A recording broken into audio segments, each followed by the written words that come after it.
Hickok 45 here, back again with another Glock video. Wait a second, that ain't a Glock, it's a Ruger. Oh no, that ain't a Ruger either. Nope, it's actually the SIG P365 SAS. We're gonna have a little fun today shooting it.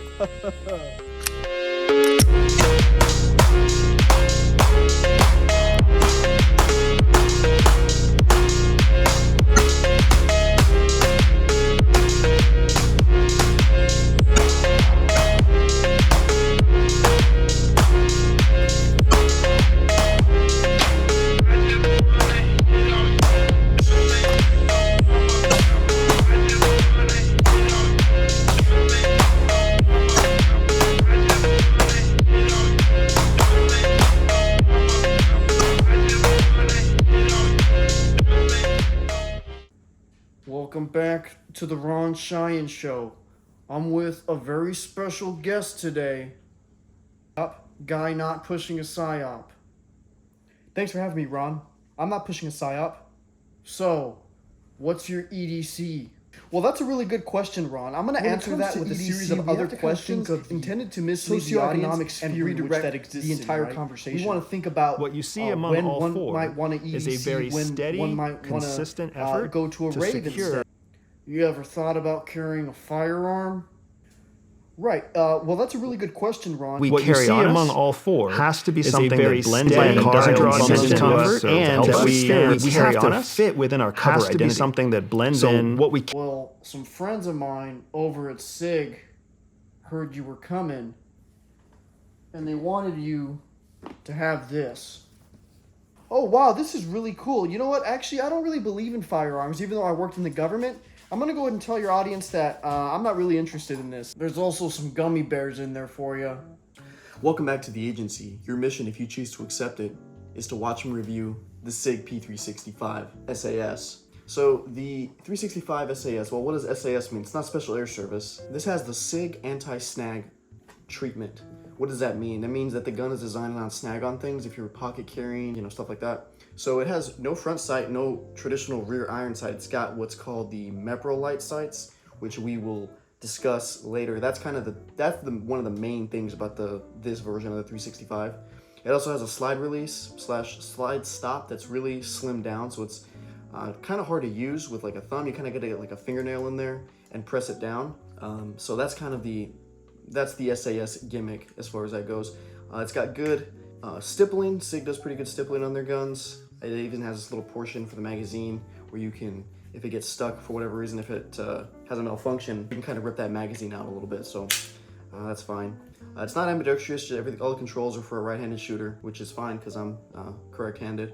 Let's talk about the sights a little bit. So the Meprolight sights, I think, are of the same breed as, think of like Facebook ads, where it's like, they have that car thing where you rack the gun inside the car, or you have those, those like kind of gimmicky like AR wall mounts or like gun skins. I think of these sights in that category of gimmicky, cool concept, but not really there yet. So the Meprolight sight, people look at it and they go, oh, is that like a slimmed down red dot? Not really. So when you're shooting a gun with iron sights, you have like the three planes of existence. You have the target, you have the front sight, and you have the rear sight. You have to align those three things, target, and then the front and rear sight to the target. And that's what you have to do to successfully shoot a pistol outside of other things. Well, with a red dot, you have the two planes of existence where you have your target and then you have your dot, and you simply put the dot over the target and you shoot, and it takes out the middleman. Well, this operates much more like iron sights in the sense that you have your target, you have small dot, and then you have the ring on the outside. But you have to center that dot inside the ring so that you are able to take a shot. These sights are actually pretty spot on. Some people have had problems with these sights coming from the factory. They are like off. That's also a lot of people are saying, I'm just shooting low left. I'm shooting low left with these sights. They're not sighted in right. Of course, we all know if you're a right-handed shooter, how that's gonna go. They're not adjustable. There's two screws on the top, which they're just for mounting and dismounting it. You cannot adjust these sights. So that's the Meprolight sights. I think they're kind of a gimmick. In theory, the first time you get it, we're like, oh, that's kind of neat, but I wouldn't prefer it. They're pretty hard to use at night. I've seen some people say that they can't acquire the dot at all at night, but I can still see it in really low light. As I say that, I can't even find it right now. I know why I can't find it. So that's okay. So it runs with tritium, right? So if you have a light hitting the top of this sensor, it's going to be a brighter dot. If you don't have that much light, it's going to be way harder to see. So for example, when I just covered this up, I'm trying to find it. I can't find the dot, and that's also because it's so dim, and because I have this light and I have the screen back here, and it's shining on the glass, and I cannot acquire the sight. So if you have a light source behind you, it's going to reflect, and it's just pretty tough to see. I prefer night sights or a red dot. I have night sights on my 19. Those are way easier to acquire in low light than these are. When you're outside though, during the day, it's real nice and bright. It's easy to pick up. At first, it is kind of like a red dot. You know, like when you first pick up like a pistol with a red dot, you aim it and you look for the dot, and you just see an empty window, and you're like, is it on? And then you go like that, and then you're like, oh, okay, there it is. And then once you find where that dot is, you just have to keep trying to get that natural point of aim. This is similar. You pick this up and you go, what am I looking at? And then you move it around, you're like, oh, okay, I see. And then you can kind of get some repetitions in as far as that goes, and then you can build a natural point of aim. So it's not bad. It's more of a point shooting sight. Most engagements, what do they say, happen within 7 yards, so you're not even gonna be aiming anyway. That is probably true. Combat point shooting is a thing, but I would still like to have iron sights as a kind of backup, personally, rather than these. So if I were to get a 365, I would just get one that's a normal one with normal sights, or that's optics cut. The trigger, it is crisp, but doesn't sound crisp, if that makes sense. I mean, you have no trigger safety, and then you have no external safety. It's just ready to go. That's it, which I respect. So you go in, right? There's very little take up, and then there's a crisp. It feels crisp, but it kind of sounds like it's not crisp, if that makes sense. It's kind of a stupid, but it sounds kind of like that. So it's like,